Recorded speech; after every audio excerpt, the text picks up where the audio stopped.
Hi and welcome to today's video. Today we are going to talk about gradient fields.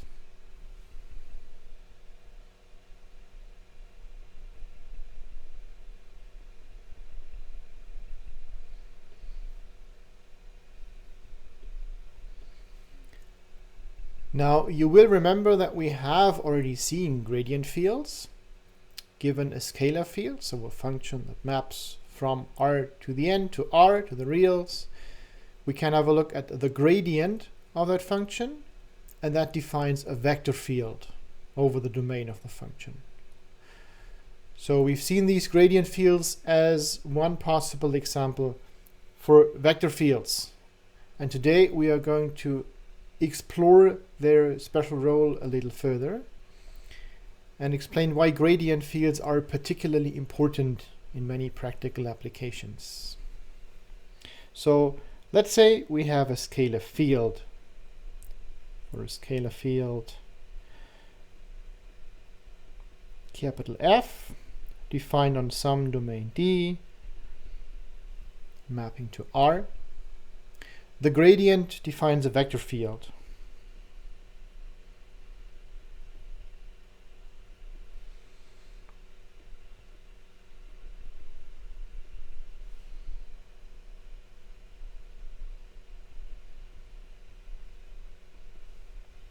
So let's look at that mapping here. We call that gradient of F that maps from the domain D to the n-dimensional space R to the n. And that is simply defined as the vector field gradient F at a point x is simply the gradient of capital F at that point. So nabla f of x.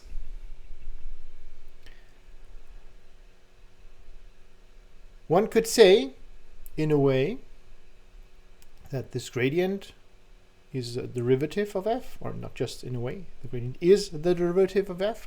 So one could say in a way that f, capital F, is the antiderivative of that vector field. And that is why this is going to play an important role.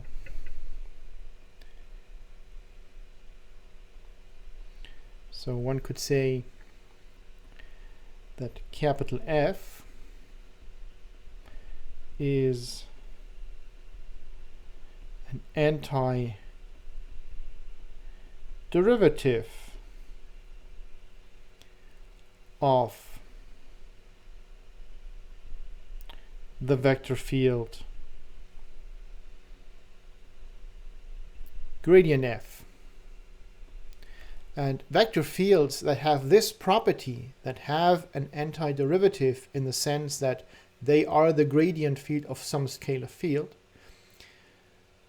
those play an important special role. You do remember that in one-dimensional theory, integration and antiderivatives are really closely linked.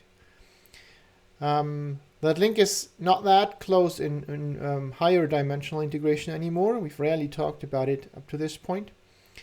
But here, if we talk about gradient fields, that link becomes prominent again, and it can be used to facilitate computations in many cases.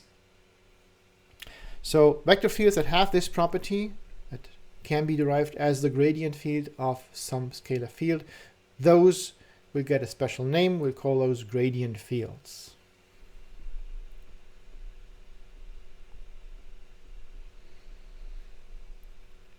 So vector fields that can be represented as the gradient of some scalar field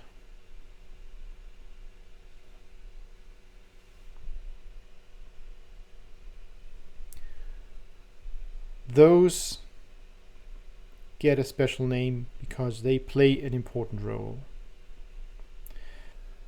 So let's define that first. That is our first definition.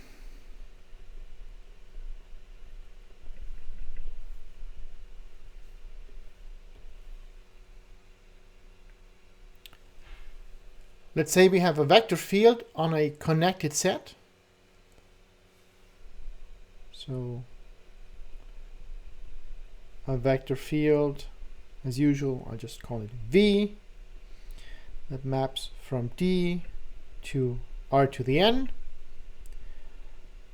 on a connected set D, that is subset of R to the N. Such a field is called a gradient field.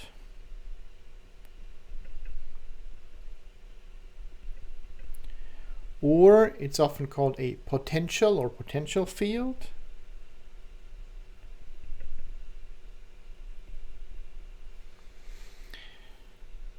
Or a common name for those is also conservative.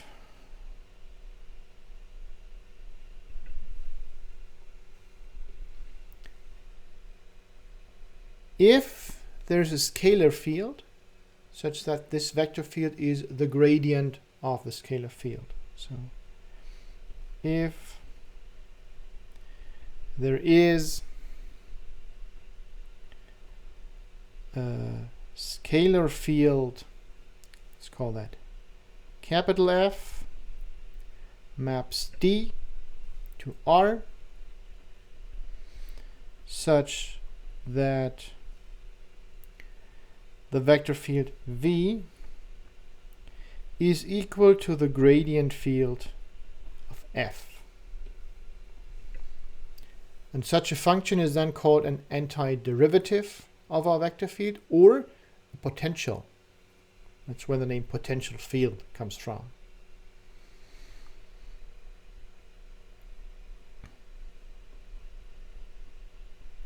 So such a function F is then called a potential or an antiderivative of our vector field V. Okay, so that's the formal definition of a gradient field, a field that has a potential. Let's see a couple of examples that will also illustrate how we can possibly determine if a given vector field is a gradient field or not, and how to compute its potential. So our first example is the vector field V, defined as V of x1, x2, and x3, is x2 times e to the x1, x2 plus x3. Second coordinate is x1 times e to the x1, x2. And finally, the last coordinate is x1 plus 2, x3. So the question is that a gradient field?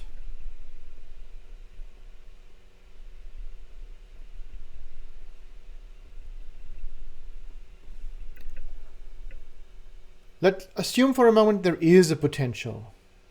And let's try to see what properties that potential needs to have, and if we can possibly derive a potential from those properties. Okay, so assume there is a potential F defined on R to the N, mapping to R, such that V is equal to the gradient field of F. So if that is the case, then we know the derivatives, we know the gradient of F basically, right? So this here, this must be the gradient of F. And that means we have the partial derivatives of F with respect to first coordinate, the second coordinate, and the third coordinate.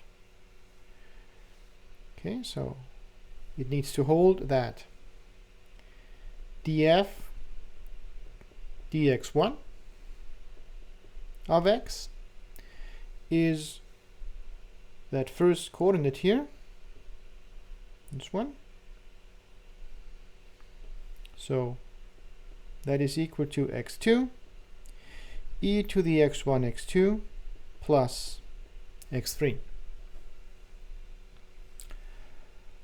The second coordinate of f, so df dx2 of x, that must be equal to this expression here. So that is x1 e to the x1 x2. And finally, df dx3 of x is equal to x1 plus 2x3, which is this coordinate here.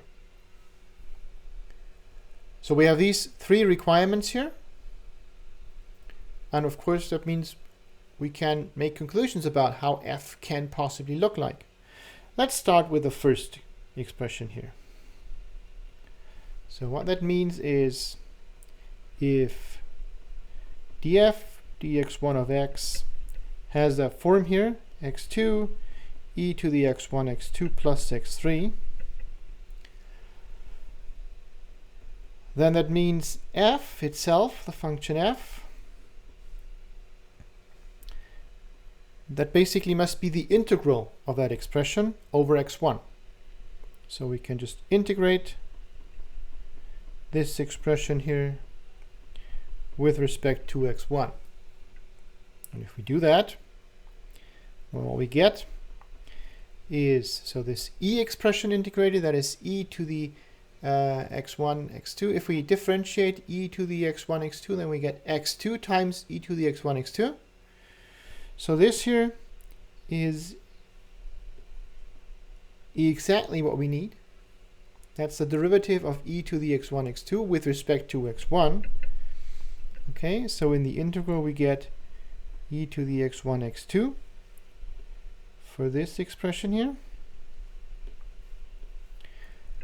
And then for the x3 part, we get plus x1 x3. And finally, of course, there may be a part of f that does not contain any x1. So there may be a part, let's call that phi 1. And that can depend on x2 and x3, but not on x1 anymore. Right? Because it will vanish if we differentiate with respect to x1. So it can't contain x1. But possibly the other two variables. So that's what we know about the possible potential already. If there exists one, then it needs to have this form. Now let's take that and apply the other two conditions to that one. So that was our first condition. Now for the second condition, we got df dx2 of f. Remember, that's still here. This one here, that is x1 e to the x1 x2.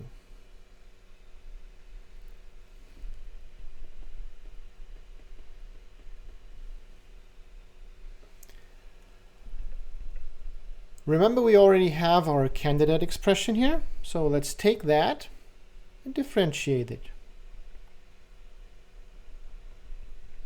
Okay, so with f of x being e to the x1 x2 plus x1 x3 plus phi of x2 x3, what we get is df dx2 of x is equal to, well, differentiating that e expression here yields x1 e to the x1 x2. Remember, we are now differentiating with respect to x2. This expression here does not contain any x2, so that vanishes. And we're left with this one. So that means what remains is ddx2 of phi1 x1, x2, x3. And we know this is equal to this expression here. x1 e to the x1 x2. Now, if you look at that, you will find this expression appears here already. That's great. So in particular, this part here has to be 0. Okay, so the immediate conclusion here is d dx2 of phi1 x2 x3 is in fact 0. And that means that phi1 cannot depend on x2. Right? The derivative is 0, so there is no x2 dependence. Phi1 does in fact not depend on x2.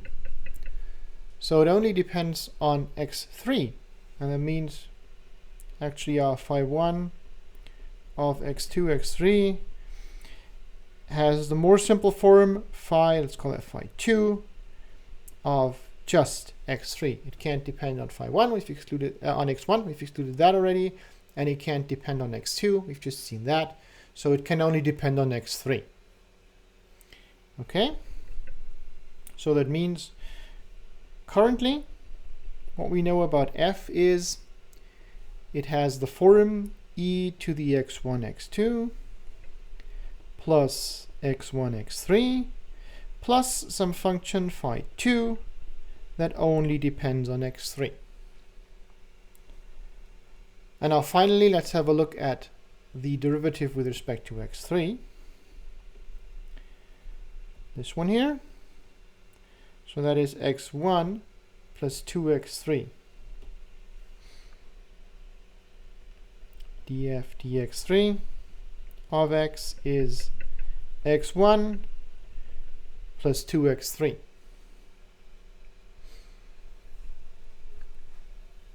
Let's see, we already have this expression here for our f. Let's differentiate that. Okay, so with f of x equals e to the x1 x2 plus x1 x3 plus some phi2 of x3, we get df dx3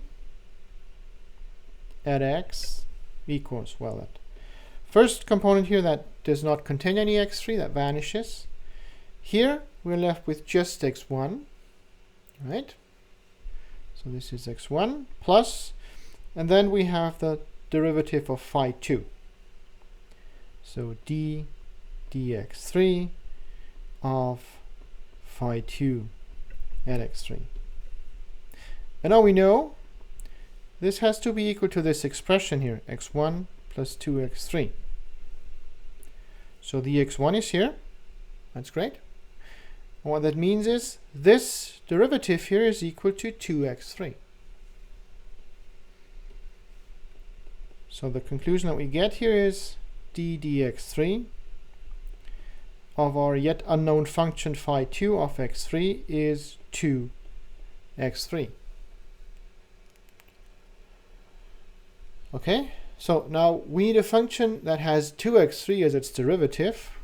Well, that can only mean that phi2 of x3 is the integral of 2x3 dx3. And that, of course, is x3 squared plus possibly some constant c. All right, so that is a constant.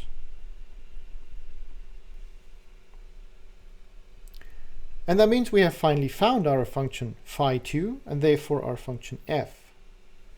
Okay, so in conclusion,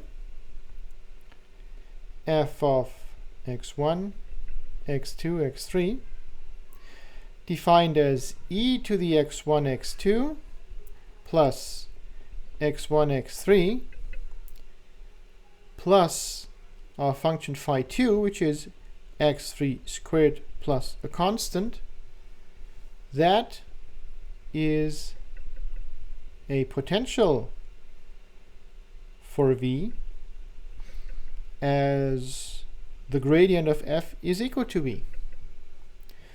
And so that means our vector field v is a conservative field, and f is the potential. So that's how we can determine whether a vector field is indeed conservative, and also get a potential. Let's see one more example. Let's see what happens if we have a vector field that is not, in fact, a gradient field. And also, that example will demonstrate that there are indeed vector fields that are not gradient fields. Okay? So let's have a look at the following vector field. V of x1, x2, x3 is now x2 e to the x1 plus x2, x3 e to the x1 plus x1, x3 and e to the x1 plus x1, x2.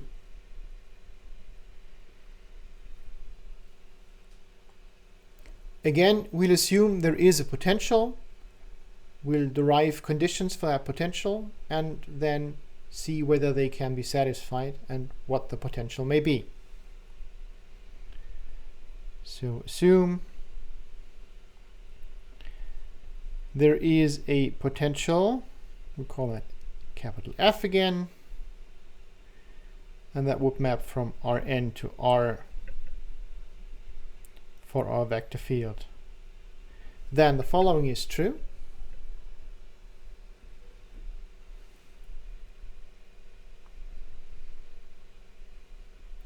df dx1 of x would have to be x2 e to the x1 plus x2, x3.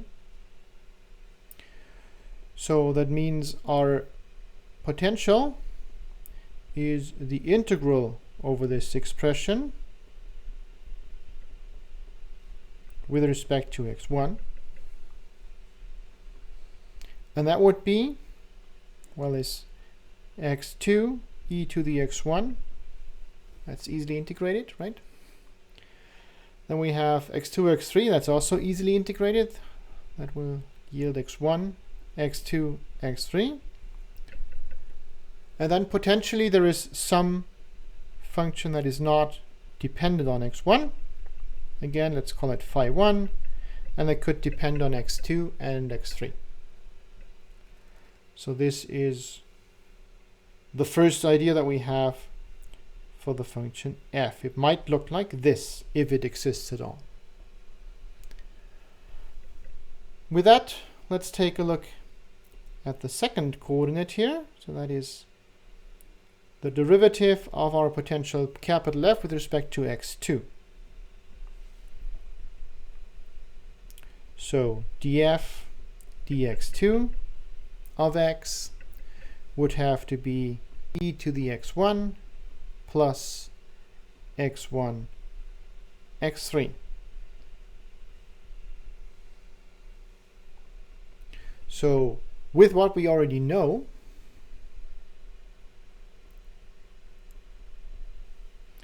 let's compute the derivative of that with respect to x2. Right? So again, we're using this orange expression here for x, for f. So we're using x2 e to the x1 plus x1, x2, x3 plus phi1 of x2 and x3. And what we get by differentiating that, well, that's simply e to the x1 plus x1, x3 plus dx2 of that function phi1 of x2 and x3. Okay, so that needs to be equal to e to the x1 plus x1 x3. We have this e to the x1 nicely. We have this x1 x3 here, so that's great. And that means this expression here, that will have to be 0.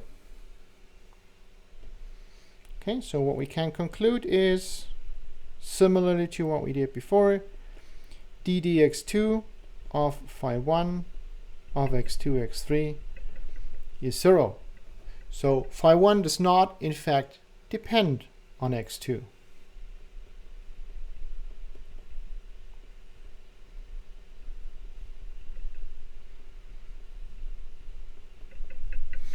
And therefore phi 1 of x2 x3 is really of the form, let's call that function phi 2 of just x3. Okay, so what we have so far is f of x is of the form x2 e to the x1 plus x1 x2 x3 plus some unknown function phi 2 that depends on x3 alone. And let's get to the third coordinate. Let's have a look at that. Here's the third coordinate, e to the x1 plus x1 x2.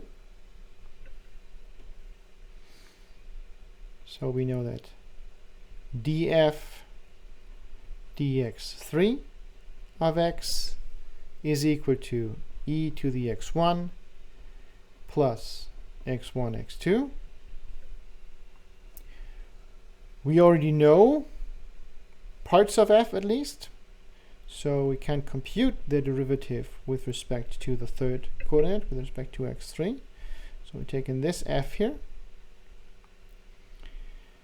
and again that has the form x2 e to the x1 plus x1 x2 x3 plus some phi 2 that depends on x3 only. So the derivative of that, what would that be? Well, the first expression does not contain any x3, so that vanishes. We have an x3 in here, so that leaves us with x1 x2. And of course we have an x3 in that phi 2 expression, so we get d dx3 of phi 2 of x3. Okay, we know that must be equal to what we have here. So that is equal to e to the x1 plus x1 x2. And you notice we have x1 x2. That's great. That's nice. So that means this derivative must be equal to e to the x1. Okay, so what we get from this is d dx3 of phi 2 of x3 is equal to e to the x1. And that is a problem, as you will hopefully see, because phi 2 only depends on x3. We know that already. It cannot depend on x1, because otherwise all the rest that we did would not work anymore, right? So that's something that is not possible. We cannot possibly fulfill this requirement. And what that means is there is no potential, there is no function f with all of these requirements. So the vector field v in this case is actually not conservative. It doesn't have a potential. Okay, so that cannot be the case, as phi 2 only depends on x3 and not on x1. Okay, so that means a potential for v does not exist. Thus, v is not conservative.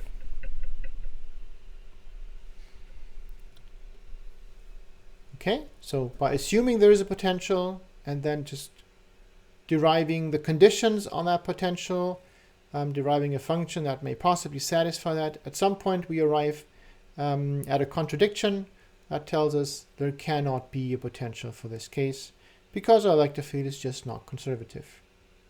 So that's how you can try to compute potentials of given vector fields and see if they are actually gradient fields or not. We'll talk about that topic of determining what fields are gradient fields a little more in one of the subsequent videos as well. But before that, we are going to explore the connection of gradient fields and integration a little more in the subsequent videos. I'll see you then.